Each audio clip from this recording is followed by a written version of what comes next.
Hello students, आप लोगों का इस नए क्लास में स्वागत है। आज के हम अपने इस नए क्लास में हम पढ़ने वाले हैं लाभानी वितरण और पूंजी खाता के बारे में। जैसा कि हम लोगों ने स्टार्ट किया था वार्षिक हिसाब, साझेदारी पीढ़ी का वार्षिक हिसाब, जिसमें हम लोगों ने देखा था कि इसमें हम पे 5 खाते बनाए जाते हैं। तो वो पांचों खाते मैं आपको शुरू से एक बार याद दिला देता हूँ ताकि चीजें रिवाइज हो जाएं वापस। ठीक है, कि याद रखना कि जब हम साझेदारी पीढ़ी के नियम अनुसार जब हम खाते बनाते हैं तो उसमें 5 खाते बनाए जाते हैं, जिसमें पहला होता है हमारा व्यापार खाता। पहला कौन सा होता है हमारा? व्यापार खाता। दूसरा होता है लाभ हानि खाता। तीसरा होता है हमारा लाभ हानि वितरण खाता। चौथा होता है हमारा पूंजी खाता। और अगर मान लो चालू खाता भी है तो इसी के साथ अटैच में चालू खाता भी आ जाएगा। ठीक है, उसको अलग से याद करने की जरूरत नहीं। अगर मान लो चालू खाते का शेष दिया है तो आ जाएगा। और हमारा जो पांचवा होता है और लास्ट होता है वो होता है आर्थिक चिट्ठा। ये इतनी चीजें हमें बनानी होती जब हम साझेदारी पीढ़ी का वार्षिक हिसाब तैयार करते हैं तो। राइट, ये इतनी चीजें तुम्हें याद रखनी। जब भी हम साझेदारी पीढ़ी का वार्षिक हिसाब तैयार करेंगे तो हमें इतने खाते बनाने पड़ते हैं। कौन कौन से खाते बनाने पड़ते हैं हमें? तो हमें बनाना पड़ता है व्यापार खाता, लाभानी खाता, लाभानी वितरण, पूंजी खाता, चालू खाता और आर्थिक चिट्ठा। ये दोनों ऑप्शनल है। अगर मान लो दोनों आया तो दोनों बनाओगे, नहीं तो एक ही बनाओगे। ठीक है, जिसमें से हम मैंने इसके पहले वाली क्लास में व्यापार खाता, लाभानी खाता और आर्थिक चिट्ठा के बारे में बता दिया था। तो उम्मीद करता हूं कि आपने वो क्लास देखी होगी। और अगर क्लास ना देखी तो उन क्लास को जरूर देखना, वीडियो को लाइक करना और अपने दोस्तों के साथ भी शेयर करना। साथ ही साथ इस क्लास की वीडियो को भी जरूर लाइक करें। स्टार्टिंग में ही लाइक कर देंगे तो मेरे लिए बहुत अच्छा है, मुझे बहुत खुशी होगी। और वीडियो को शेयर जरूर करना अपने फ्रेंड्स के साथ। जो लोग नहीं पढ़ पाए थे या जिन लोगों को थोड़ा बहुत डाउट है उनके साथ जरूर शेयर करना। कहीं ना कहीं ये सारी चीजें बहुत ही हेल्प होंगी सबके लिए। राइट, और एग्जाम भी आने वाला है, आज नहीं तो कल आएगा ही। तो अभी से प्रिपरेशन रहेगा तो थोड़ा अच्छा रहेगा। तो और सबसे बड़ी बात, चैनल को सब्सक्राइब करना बिल्कुल भी मत भूलना। तो ये सारी चीजें आप जरूर करना। ओके, तो अभी स्टार्ट करते हैं हमारी क्लास को समझते हैं। तो अभी मैं आपको बताता हूँ लाभानी वितरण और पूंजी खाता के बारे में। तो सबसे पहले यहाँ पे दो चीजें याद रखनी है। क्या याद रखनी है? याद ये रखनी है कि जो हमारा लाभ हानि वितरण खाता होता है, कौन सा? लाभ हानि वितरण खाता और चालू खाता, या यूं कहूं कि पूंजी खाता। ठीक है, तो यहाँ पे मैं पूंजी खाता ही लेके चलता हूँ, पूंजी और चालू दोनों ही लेके चलता हूँ। ठीक है, अभी मैं समझा दूंगा कि पूंजी और चालू खाता दो अलग अलग हैं और जब साथ में आ जाएंगे तो क्या होगा वो मैं समझा दूंगा। लेकिन अभी इनको हम एक ही यूनिट मान के चलते हैं कि ये दोनों एक ही यूनिट है, आदि मानव है। ठीक है, जहां जाएंगे एक साथ जाएंगे, ऐसे अभी मानकर चलते हैं। अभी इसको याद कैसे करोगे, इसको समझोगे कैसे? देखो, याद होगा मैंने शुरू में कुछ चीजें समझाई थी तो मैं वापस समझा देता हूँ। ये समझना क्या है, याद क्या रखना है कि एक व्यक्ति का खर्च, क्या?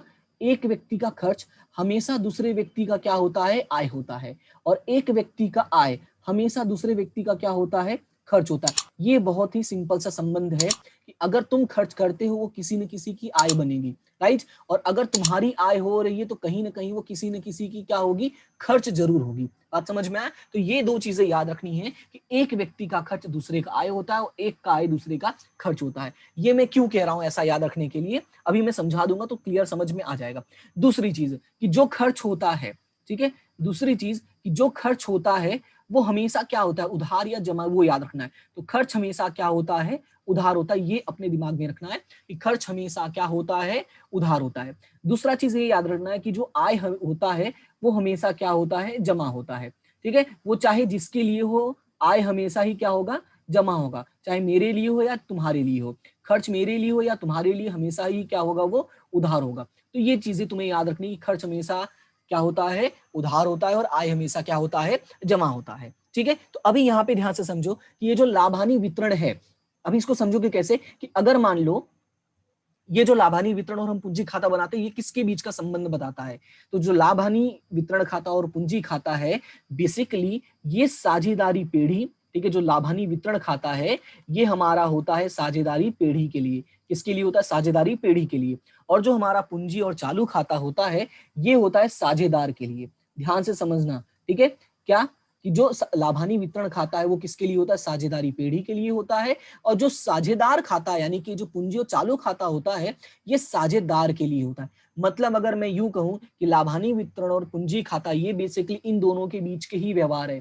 किसके बीच के व्यवहार है, साझेदारी पेढ़ी और साझेदार के बीच के व्यवहार है। बात समझ में आया कि इन दोनों के बीच के व्यवहार है, साझेदारी पेढ़ी और साझेदार के बीच में। अब इसमें याद क्या रखना है, अगर साझेदारी पेढ़ी का क्या है, खर्च है, क्या साझेदारी पेढ़ी का खर्च है, तो साझेदार का क्या होगा, डेफिनेटली आय होगा। बात को ध्यान से समझो, अगर पेढ़ी का खर्च है तो साझेदार का क्या होगा, आय होगा। या इसको उल्टा कर दो कि अगर साझेदार का आय होगा, ठीक है, क्या अगर साझेदार का आय होगा तो पक्का जो पेढ़ी है उसका क्या होगा, खर्च होगा। अगर ये याद रखना चाहो तो ये भी याद रख सकते हो कि अगर साझेदार का आय है तो पेढ़ी का क्या होगा, खर्च होगा। और अगर मान लो साझेदार का खर्च है, ठीक है, अगर साझेदार का खर्च है तो पक्का जो पेढ़ी है उसके लिए क्या हो जाएगा, आय हो जाएगा। बात समझ में आया, यही दो नियम तुम्हें याद रखने हैं। क्लियर है, इतनी जो चीजें मैंने बताई इसको एक बार अच्छे से वापस दोहरा लेना। मेन तुम्हें यही है, इतना ही अगर आ गया तो तुम्हारा पूरा ये पॉइंट खत्म हो जाएगा। ओके, अच्छा अब और आगे बढ़ते हैं और समझते हैं कि इन दोनों के बीच में व्यवहार कौन कौन से होते हैं, किसके बीच में, साझेदार पेढ़ी और साझेदार के बीच में, ठीक है, साझेदारी पेढ़ी जो है और साझेदार, इनके बीच में और कौन कौन से व्यवहार होते हैं। तो बेसिकली जो साझेदार और साझेदारी पेढ़ी होती है इनके बीच में व्यवहार होता है पूंजी पर ब्याज।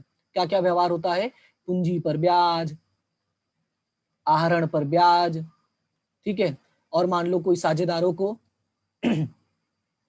वेतन, बोनस, कमीशन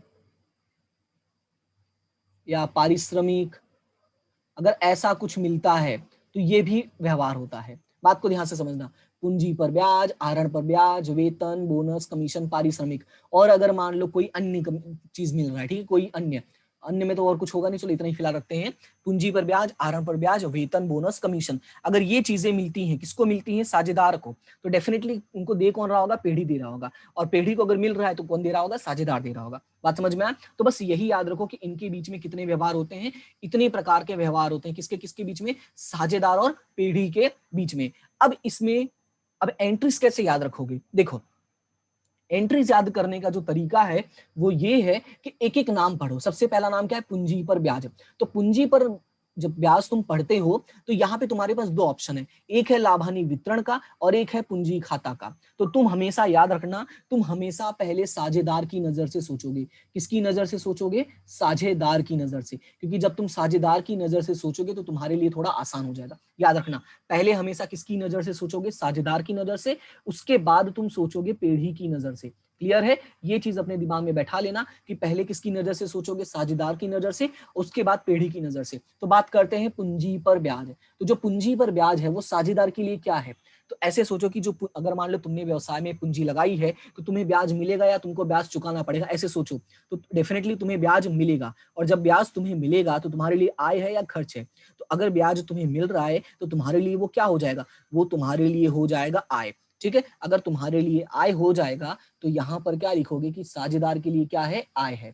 और अगर साझेदार के लिए आय है तो पेढ़ी के लिए क्या है, खर्च है। सीधी सी बात है, अगर साझेदार के लिए आय है तो पेढ़ी के लिए क्या है, खर्च है। और अगर साझेदार के लिए आय है तो ये क्या होगा, उधार या जमा। तो सीधी सी बात है, ये क्या हो जाएगा, जमा, क्योंकि आय हमेशा क्या होता है, जमा। तो ये अगर खर्च है और खर्च हमेशा क्या होता है, उधार। बात समझ में आए, तो इस तरह से तुम्हें याद रखना है, और यही तरीका अगर तुम इस्तेमाल करोगे तो तुम्हारा कभी गलत नहीं हुआ। जैसे अगले में चलो ट्राई कर लेते हैं, एक और चांस लेते हैं। अब अगला जैसे क्या लिखा है, अगला लिखा है आहरण पर ब्याज। ठीक है, अगला क्या लिखा है, आहरण पर ब्याज। तो अभी ये समझो कि जो साझेदार के लिए आहरण का ब्याज क्या है, तो साझेदार के लिए जो आहरण का ब्याज है ये साझेदार के लिए क्या है, खर्च है, क्योंकि साझेदार को ब्याज चुकाना पड़ता है। ठीक है, अगर साझेदार के लिए खर्च है तो पेढ़ी के लिए क्या होगा, आय होगा। सीधी सी बात है। और अगर साझेदार के लिए खर्च है तो खर्च का मतलब हमें क्या करना है, इसको हमें उधार करना है। ठीक है, और इधर आय है तो आय, इसको हमें इधर क्या करना है, जमा करना है। बात समझ में आ क्लियर है, तो बस इतनी ही चीजें तुम्हें याद रखनी है, यानी जितना स्क्रीन पे तुम्हारे दिख रहा है, और इतनी चीजें अगर तुम याद करते हो तो तुम्हारा काम इस चैप्टर में हो गया, यानी ये जो फॉर्मेट है इसमें तुम्हारा काम हो गया। अब चलते हैं हम अपना सीधा फॉर्मेट देखते हैं और बाकी चीजों को समझते हैं, जो भी एक्स्ट्रा आती जाएंगे वो मैं तुम्हें बताता जाऊंगा। ठीक है। तो सबसे पहले यहाँ पे तुम्हें दिया हुआ है लाभानी वितरण का नमूना। तो मैंने क्या कहा, तुम लाभानी वितरण का नमूना करने से पहले तुम क्या करोगे, तुम पहले करोगे पूंजी साझेदार के हिसाब से सोचोगे। ठीक है, क्यों मैंने ऐसा कहा कि ये साझेदार के हिसाब से सोचोगे, क्योंकि अगर तुम्हें ये आ गया तो तुम्हें ये आसानी से पता चल जाएगा। ठीक है, तो अभी मैं तुम्हें नमूना बताऊं उसके पहले मैं कुछ चीजें और भी बता देता हूं तुम्हें। जैसा कि मैंने कहा कि जो पूंजी खाता जब हम बनाते हैं तो पूंजी के साथ चालू खाता भी आता है। तो इसकी कुछ चीजें हैं जो तुम्हें याद रखनी, वो मैं बता देता हूँ कि पूंजी खाता बनाने की हमेशा जो है वो कितनी पद्धतियां होती हैं, 2 पद्धतियां होती हैं। एक है स्थिर पद्धति, एक है स्थिर पद्धति और एक है अस्थिर पद्धति। अब ध्यान से समझना, एक है स्थिर पद्धति और एक है अस्थिर पद्धति। तो ये थोड़ा सा इसको साफ कर देता हूं मैं, ये थोड़ा सा ज्यादा खराब हो गया, एक मिनट। हाँ ठीक है, अभी ध्यान देना, एक होता है स्थिर पद्धति और एक क्या होता है, अस्थिर। ठीक है, तो जब हम स्थिर खाता पद्धति होगा, यानी कि अभी इन शब्द पे जाओ, शब्द पे क्या लिखा है, एक में लिखा है स्थिर और एक में लिखा है अस्थिर। शब्द पे जाओगे तो चीजों को आसानी समझ में। स्थिर का मतलब क्या है, जो एक जैसा रहे। एक जैसा रहे का मतलब क्या है, जो बदले ना। तो जब हम स्थिर पद्धति की बात करते हैं, इसका मतलब ये हुआ, इसका जो पूंजी खाता है, कि हेडिंग पढ़ो क्या लिखा है, पूंजी खाता बनाने की 2 पद्धतियां होती हैं। एक होता है तुम्हारा स्थिर पद्धति और एक होता है तुम्हारा अस्थिर पद्धति। यानी हम बात किसकी कर रहे हैं, पूंजी खाते की बात कर रहे हैं। तो इसीलिए उसी की नजर से सोचो। तो अगर पूंजी खाता बनाने की पद्धति जो है पहला स्थिर है, स्थिर का मतलब ये हुआ कि जो पूंजी खाता होगा वो हमारा क्या रहेगा, स्थिर ही रहेगा। और जो हमारा दूसरा खाता बन जाएगा, क्योंकि जब पूंजी खाता स्थिर है तो दूसरा खाता कौन सा बनेगा, चालू खाता। ठीक है, और अगर हम बात करते हैं अस्थिर में, अस्थिर का मतलब क्या है, बदलता रहता है। तो बदलता रहता है तो मतलब क्या है कि जब पूंजी खाता बदल ही रहा है तो हम दूसरे खाते में क्यों जाएं। याद रखना, जब पूंजी खाता बदल ही रहा है तो हम दूसरे खाते में क्यों जाएं। तो ये याद रखना, तुम्हें ये ऑप्शंस में भी आ सकता है, एक एक मार्क्स में भी आ सकता है, और ये दोनों जगह तुम्हें काम आएगा। ठीक है, तो अब इसमें याद क्या रखोगे, देखो, जब अगर सवाल में तुम्हें सिर्फ पूंजी खाता दिया है, ठीक है, अगर सवाल में तुम्हें सिर्फ पूंजी खाता दिया है, वो सवाल में तुम देखोगे तुम्हें शेष दिख जाएगा। तो अगर सवाल में देखने पर तुम्हें पता चलता है कि शेष के तौर पे सिर्फ पूंजी खाता दिया है, तो ये याद रखना कि तुम्हें सिर्फ और सिर्फ जो भी साझेदार से जुड़ी हुई एंट्री है, ठीक है, जो अभी मैंने ऊपर दिखाया, उसमें जितनी भी एंट्री साझेदार से जुड़ी हुई है, वो सारी की सारी एंट्री तुम्हारी कहाँ चली जाएंगी, पूंजी खाते में। तो इसको मैं थोड़ा साइड में कर देता हूँ, लिखता हूँ, ताकि एकदम चीजें अच्छी रहें। यहाँ नीचे थोड़ा लिखता हूँ, ठीक है। इस वाले नियम के अनुसार अगर तुम्हें अस्थिर पद्धति से बनाना है तो साझेदार से जुड़ी हुई जितनी भी एंट्रीज हैं, तो यहाँ पे मैं लिख देता हूँ एंट्री, ठीक है। साझेदार से जुड़ी हुई जितनी भी एंट्रीज होती हैं वो सारी की सारी कहाँ चली जाएंगी, सिर्फ और सिर्फ पूंजी खाता में। बात समझ में आया, क्लियर है। और अब बात करते हैं स्थिर पद्धति में, यानी कि तुम्हें सवाल में पूंजी खाता भी दिया हो और चालू खाता भी दिया हो। तो जब सवाल में तुम्हें पूंजी और चालू खाता दोनों दिया हो तब क्या करोगे, तब यहाँ पे ऐसे याद रखो कि साझेदार से जुड़ी हुई जो भी एंट्रीज होती हैं, ठीक है, साझेदार से जुड़ी हुई जो भी एंट्री होंगी उसको हम क्या करेंगे, 2 भागों में बांट देंगे। ध्यान से समझना, एक पूंजी का शेष, क्या, एक पूंजी का, एक मिनट थोड़ा सा ये ऊपर कर देता हूं स्लाइड ताकि क्लियर दिखे, और इसको मैं थोड़ा सा अच्छे से लिख देता हूं। हाँ, एक पूंजी का शेष, इसको याद रखना कि जब तुम स्थिर पद्धति से करोगे, मतलब ये है कि सवाल में तुम्हें पूंजी खाता भी दिया है, सवाल में तुम्हें चालू खाता भी दिया है, तब साझेदार से जुड़ी हुई जितनी भी एंट्री हैं जो हमने ऊपर डिस्कस किया है, उसमें से सिर्फ पूंजी का शेष, याद रखना कौन सा, सिर्फ और सिर्फ पूंजी का शेष जो होगा वो जाएगा तुम्हारा पूंजी खाते में। याद रखना, सिर्फ पूंजी का शेष जो है वो जाएगा पूंजी खाते में। बाकी के जितने भी एंट्री बचती हैं, ठीक है, बाकी का जितना भी बचा, बाकी का जितना भी बचा, जैसे कि चालू पर ब्याज, चालू खाते का ब्याज, पूंजी खाते का ब्याज, वेतन, आहरण, आहरण का ब्याज, ठीक है, उसके बाद में मान लो कमीशन आया, पारिश्रमिक आया, ऐसा कुछ भी आता है, ठीक है, सिर्फ पूंजी का शेष को छोड़ के बाकी सारा जितना भी बचेगा वो सारा का सारा कहाँ चला जाएगा, चालू खाते में। ठीक है, तो सारा का सारा कहाँ चला जाएगा, चालू खाते में। तो अब इस चीज को तुम्हें याद रखना है, तो यहाँ पे ही तुम्हारा फॉर्मेट जो है खत्म हो जाता है। अगर तुमने इस चीज को अच्छे से कर लिया तो तुम्हारा सारा चीज फिनिश हो जाएगा। मैं सजेस्ट करूंगा कि इसको तुम अच्छे से, ये जो मैंने ये चार्ट बनाया है, इस चार्ट को, इस जानकारी को, ठीक है, और इतनी जानकारी को अच्छे से लिख लो। क्लियर है, इतने से अच्छे से लिखे रहोगे तो कोई दिक्कत नहीं होगा। अब चलते हैं और हम बनाते हैं अपना खाता। तो याद रखना है कि हमें क्या सीखना है, लाभ हानि वितरण खाता देखना है, और ही साथ हमें ये देखना है कि अगर चालू और पूंजी खाता में दोनों बनाना पड़ता है तब हमें क्या करना होगा। तो यहाँ पे देखो, जैसे एक छोटा सा पूंजी खाता बनाया है और साथ ही साथ यहाँ पे नीचे दिया हुआ है चालू खाता। ओके, क्लियर है, इसका मतलब स्थिर पद्धति से है। फिर उसके बाद अगर ध्यान से देखोगे तो इसमें तो नहीं दिया है, लेकिन इन्होंने यही मान के चला है कि भाई हमें मान लो अगर दोनों ही चीजें आ गई तो। चलो मैं समझा देता हूं तुम्हें।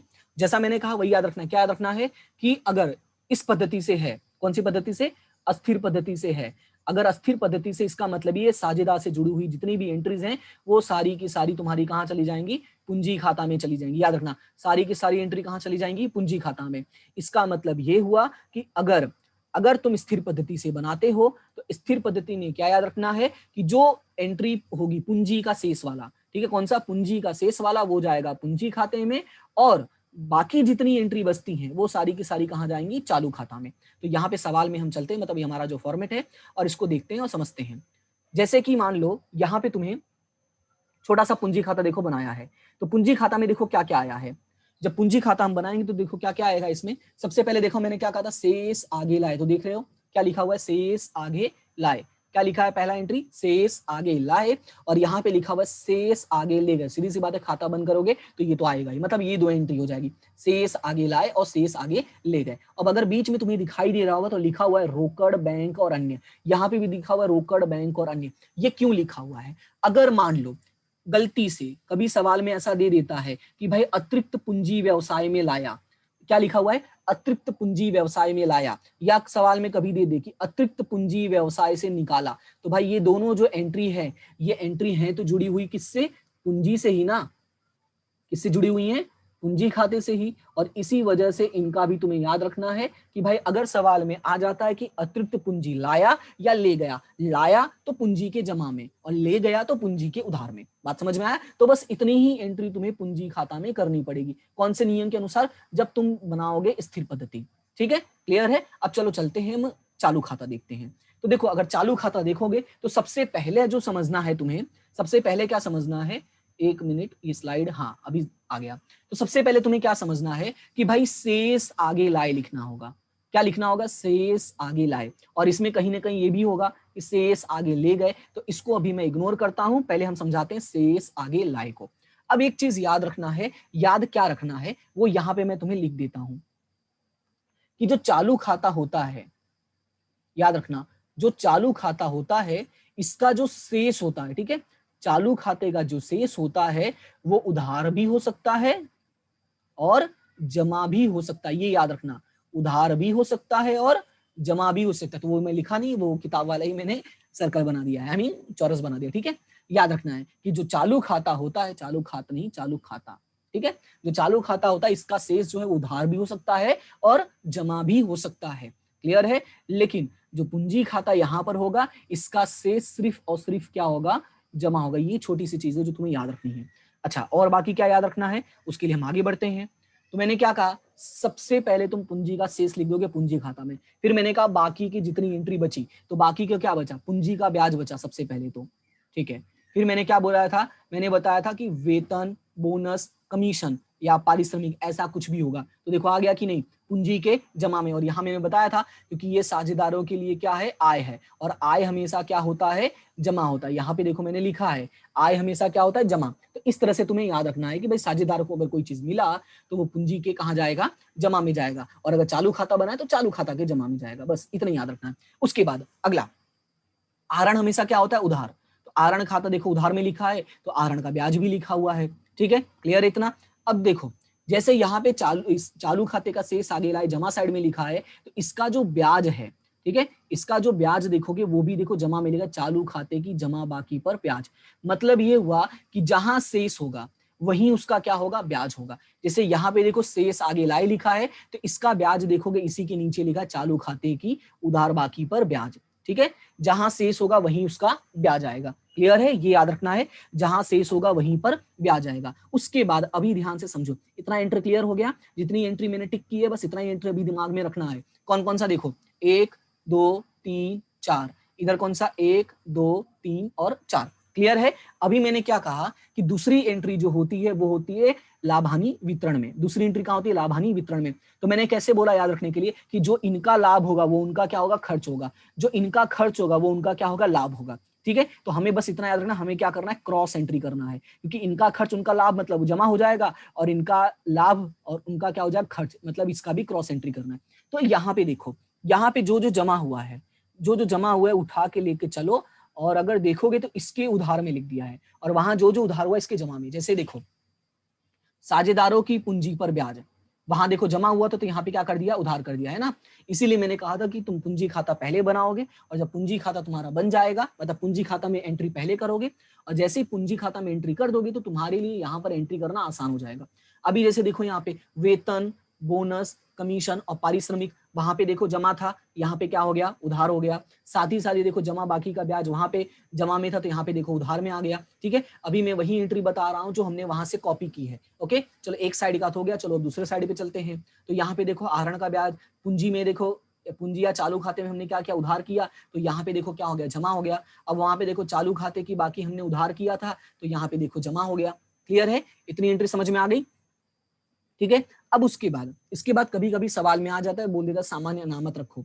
तो याद रखना, सामान्य अनामत हमेशा कहाँ आएगा, चालू खाते के, सॉरी, लाभानी वितरण खाते के उधार में आएगा। और इसकी जो दूसरी एंट्री होती है वो याद रखना है कि हमें पूंजी दायित्व पक्ष में लिखना है। ठीक है, वो मैंने जब आर्थिक चिट्ठा बताया था तो उसके फॉर्मेट में मैंने समझाया था। दूसरी एंट्री हमें कहाँ लिखनी है, पूंजी दायित्व पक्ष में। तो ये थोड़ा याद रखना है। उसके बाद जैसे ही हमारा सारा एंट्री हो जाता है तो सबसे पहले हम क्या करते हैं, लाभानी वितरण खाता को बंद करते हैं। हम क्या करते हैं, लाभानी वितरण खाता को बंद करेंगे और टोटल करेंगे। अगर मान लो इधर का टोटल ज्यादा है तो डिफरेंस इधर आएगा, तो इधर क्या हो जाएगा, हमारा हो जाएगा वितरण पात्र शुद्ध लाभ। ये पेन चेंज हो गया, ये देखो फिर से चेंज हो गया, एक मिनट,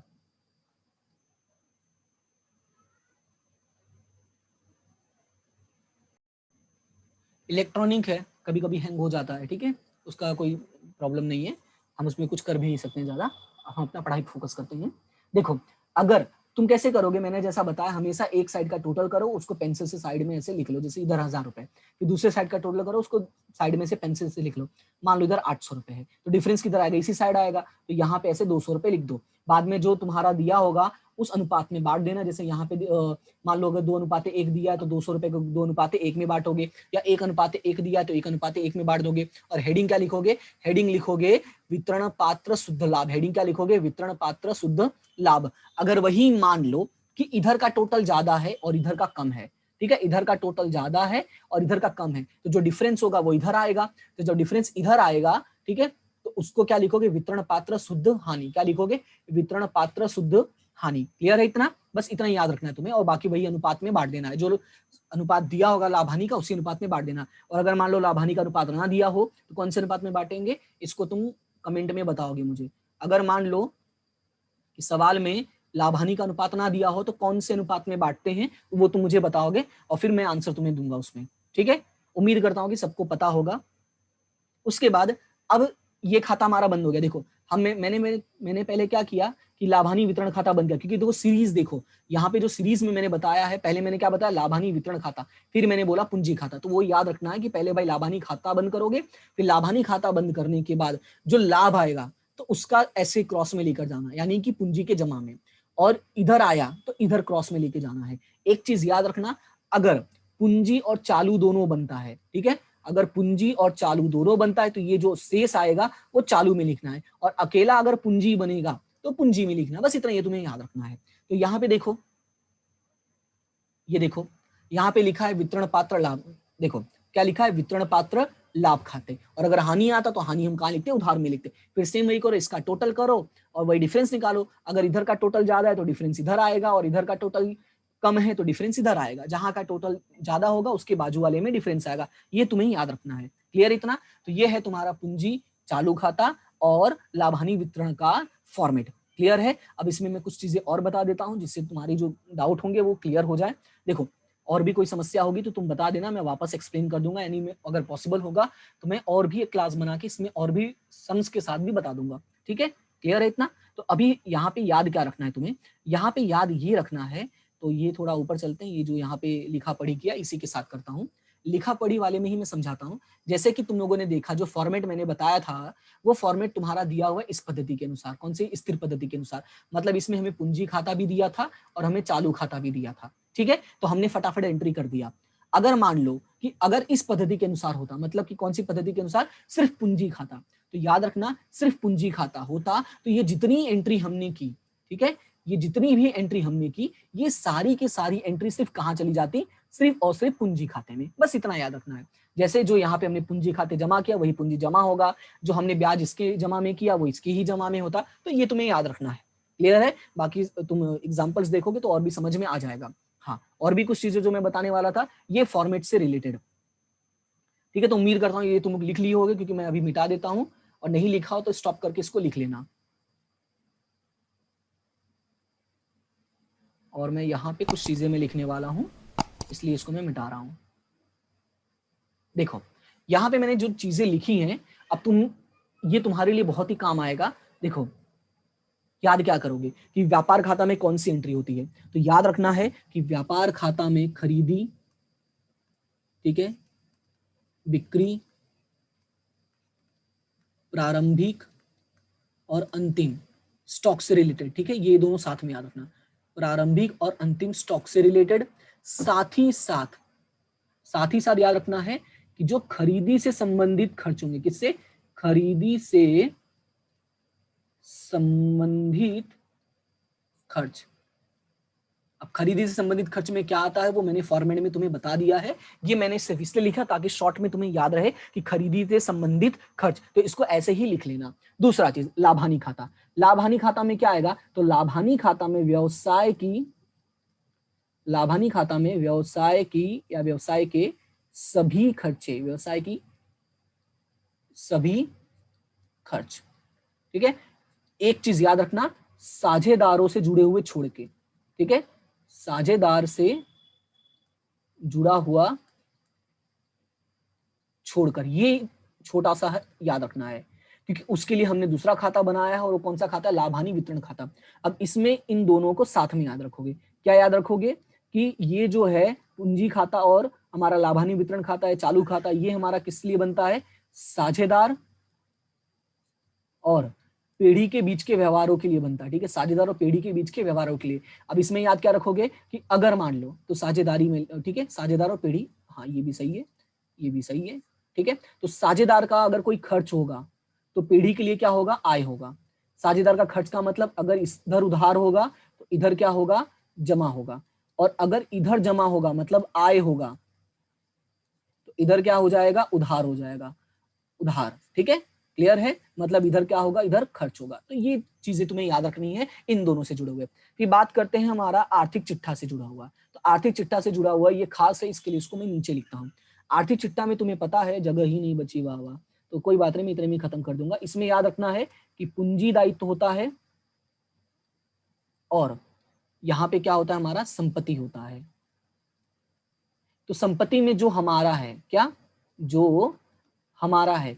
बाकी अगर ये सारी चीजें डिटेल में देखनी है तो तुम इसका फॉर्मेट देख लेना, क्योंकि फॉर्मेट में मैंने सारी चीजें बताई, व्यापार लाभानी में सब ये सब लिखा है मैंने वहां पे। ओके, तो जो हमारा है या हमें मिलने वाला है, ऐसे याद रखना कि जो हमारा है या हमें मिलने वाला है। ठीक है, अब इसमें पूंजी में याद रखना है कि जो दूसरों का है, मतलब कि जो हमें चुकाना पड़ेगा दूसरों का, यानी पीढ़ी को चुकाना पड़ेगा दूसरों को, जो दूसरों का है या चुकाना पड़ेगा, उसको कहां लिखना है, दायित्व में। ठीक है, ये छोटा सा है लेकिन तुम्हें बहुत ही काम आएगा, इसको अच्छे से लिख लेना। ठीक है, कोई कंजूसी नहीं करना, इसको अच्छे से लिख लेना है। अब उसके बाद एक चीज और है जो मैं तुम्हें बता ही देता हूं इसी के साथ, ताकि कोई कंफ्यूजन ना रहे। बताना क्या है कि जो ये शेष आएगा पूंजी खाते का, तो तुम्हें पता है ये हमेशा हम कहां लिखते हैं, पूंजी पक्ष में लिखते हैं, पूंजी और दायित्व पक्ष में लिखते हैं। लेकिन जो चालू खाते का शेष आता है वो कहाँ लिखोगे? तो चालू खाते का शेष याद रखने का सिंपल तरीका ये है कि जो इधर आएगा वो इधर ऐसे सीधी लाइन में लिख देना, और जो इधर आएगा वो इधर सीधी लाइन में। तो अगर मैं ये सीधी लाइन थोड़ी ऐसे नीचे बढ़ाता हूँ, ठीक है, चलो मैं बढ़ा के भी दिखा देता हूँ। तो ये देखो ये सीधी लाइन जाती कहाँ है? तो ये सीधी लाइन अगर देखोगे तो ये गई है पूंजी पक्ष में। कहाँ गई है? पूंजी दायित्व पक्ष में। और ये सीधी लाइन कहाँ गई है? संपत्ति पक्ष में। यानी याद क्या रखना है कि अगर तुम्हारा जमा बाकी आता है, क्या आता है? जमा बाकी, मतलब जमा का टोटल ज्यादा है और डिफरेंस तुम्हारा आता है उधार की तरफ, तो इसको कहाँ लिखोगे? पूंजी खाते में लिखोगे, मतलब पूंजी दायित्व पक्ष में लिखोगे। और अगर उधार बाकी है, उधार बाकी का मतलब कि उधार का टोटल ज्यादा है, सॉरी हाँ सही है, उधार का टोटल ज्यादा है, मतलब इधर का टोटल ज्यादा है तभी तो इधर का टोटल कम है और डिफरेंस इधर आया, तो इधर का टोटल कम है तो उसको कहाँ लिखोगे? संपत्ति पक्ष में। ये इसको मैं थोड़ा सा अच्छे से लिख देता हूं, ये मिटेगा नहीं लगता है, ठीक है छोड़ो, नहीं मिटेगा तो कोई बात नहीं, मैं अपने हिसाब से लिख देता हूँ यहाँ पे, ठीक है। तो जो जमा बाकी होगा उसका तुम्हें याद रखना है पूंजी में, और जो उधार बाकी होगा उसका तुम्हें याद रखना है संपत्ति में। राइटिंग पता नहीं क्यों खराब हो जाता है कभी कभी, संपत्ति में, ठीक है। तो ये छोटी सी चीज है जो तुम्हें और याद रखनी है, क्योंकि ये सारी चीजें तुम्हें कहीं ना कहीं सवालों में काफी मदद करेंगे। ओके, तो उम्मीद करता हूँ कि ये सारी चीजें याद रखोगे और फॉर्मेट अच्छे से प्रैक्टिस कर लेना। 1-2 दिन से फॉर्मेट पे ही फोकस करो, और फॉर्मेट अगर आ गया तो बाकी कोई टेंशन तुम्हें लेने की जरूरत नहीं, क्योंकि सवाल में तो हमें सिर्फ कॉपी पेस्ट ही करना होता है। क्योंकि समायोजन जो है वो मैं तुम्हें एक्सप्लेन कर दूंगा, समायोजन की अलग से वीडियोज में काफी सारी बना दूंगा और उनको अच्छे से देख लेना, ठीक है। तो अगर नहीं, वीडियो को करना ही है तुम्हें, क्या तुम्हें वीडियो को लाइक करना है, अपने दोस्तों के साथ शेयर करना है, जिन लोगों को नहीं पता है, जिन लोगों ने नहीं पढ़ा है, और ऐसा है कि जो लोग को नहीं आ रहा है उनके साथ शेयर कर देना, ठीक है, जो भी तुम्हारे क्लासमेट्स हैं। और साथ ही साथ चैनल को सब्सक्राइब करना बिल्कुल भी मत भूलना। मैं उम्मीद करता हूँ कि तुम सभी लोग चैनल को सब्सक्राइब किए होगे, जो लोग भी ये वीडियोस देखते हैं। ओके, और फिर मिलते हैं अपनी नेक्स्ट क्लास में, तब तक के लिए थैंक यू सो मच। और इसी तरह से हंसते रहो, मुस्कुराते रहो और आगे बढ़ते रहो। मिलते हैं अपनी नेक्स्ट क्लास में, तब तक के लिए thank you so much and have a good day.